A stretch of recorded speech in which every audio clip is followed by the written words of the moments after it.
Subscribe Prudent social media channel and press bell icon for latest notifications.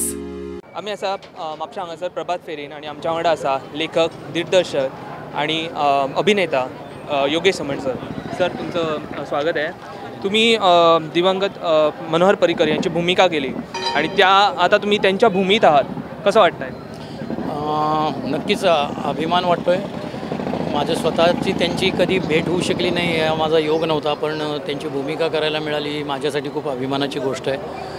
आणि माझ्या मते ते एक आदर्श मुख्यमंत्री होते. माझ्या स्वतःसाठी सुद्धा ते माझे स्वतःचे आदर्श राजकीय राष्ट्रीय नेते होते.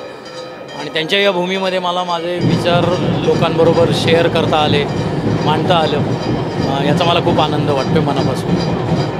त्यांची भूमिका तुम्ही म्हटलं की तुम्ही त्यांना कधी बघितलं नाही, तर त्यांची भूमिका करताना तुम्हाला कसं काय वाटलं? त्यांची भूमिका करताना मुळात मी त्यांच्यासारखा दिसतो असं दिग्दर्शकाला आणि कास्टिंग डिरेक्टरला वाटलं आणि ते नंतर सिनेमामध्ये पण सिद्ध झालं. सो माझ्यासाठी ही खूप आनंदाची गोष्ट होती की त्यांची भूमिका करायला मिळते आणि ती अशा सिनेमात करायला मिळते, अशा एका इतिहासाचं कथन करणाऱ्या सिनेमात मिळते की जी भारतासाठी अत्यंत अभिमानाची गोष्ट होती, सर्जिकल स्ट्राईक. आणि त्यात मला ही भूमिका करायला मिळाली. त्यातली महत्त्वाची भूमिका त्या संबंध सर्जिकल स्ट्राईकमध्ये डिफेन्स मिनिस्टर म्हणून जी होती ती करायला मिळाली, ही खूप आनंदाची गोष्ट होती. आणि अनुकरण कसं केलं तुम्ही त्यांचं वागणं म्हणा किंवा त्यांचं बोलणं चालणं कसं अनुकरण? तसंच त्या सिनेमामध्ये खूप अनुकरण करावंच लागलं नाही याला, कारण त्यांचे जे अटायर्स होते ते ज्या पद्धतीने कपडे घालायचे किंवा ज्या पद्धतीने देवीचा धागा त्यांच्या हातात असायचा, घड्याळ असायचं, चष्मा असायचा, त्यामुळं माझं 75% काम झालं. आणि टोटल सर्जिकल स्ट्राईकच्या प्लॅनमध्ये defence minister was a silent listener. म्हणजे प्लॅनिंग हे सगळं अजित डोवालांनी आणि लष्कर प्रमुखांनी केलेलं होतं, पण आपल्या सरकारचा प्रतिनिधी म्हणून, संरक्षण मंत्री म्हणून ते तिथं हजर होते. सो मला त्यासाठी खूप काही काम करावं लागलं नाही, माझ्या चेहऱ्यानेच माझं निम्मं काम केलं. गुढीपाडवा किंवा प्रभात फेरीसारखे जेव्हा कार्यक्रम आयोजित होतात, युवकांचं जेव्हा आपलं योगदान असतं, त्यावेळी अशा प्रकारचं योगदान बघून तुम्ही कसं काय?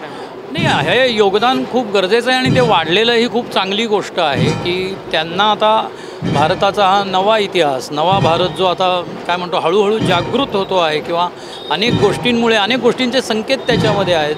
जसं मी माझ्या मगाशी भाषणात सांगितलं की द काश्मीर फाईल्स हा सिनेमा चालणं हा सुद्धा एक संकेत आहे आणि तो तरुणांकडूनच मिळालेला आहे. अशा पद्धतीने तरुणांचा सहभाग वाढणं हे भारतातला श्रेष्ठत्वाकडे नेण्याच्या दृष्टीने पहिली पावलं आहेत असं वाटतं. आजच्या दिवसासाठी लोकांना तुम्ही काय संदेश देऊ इच्छिता?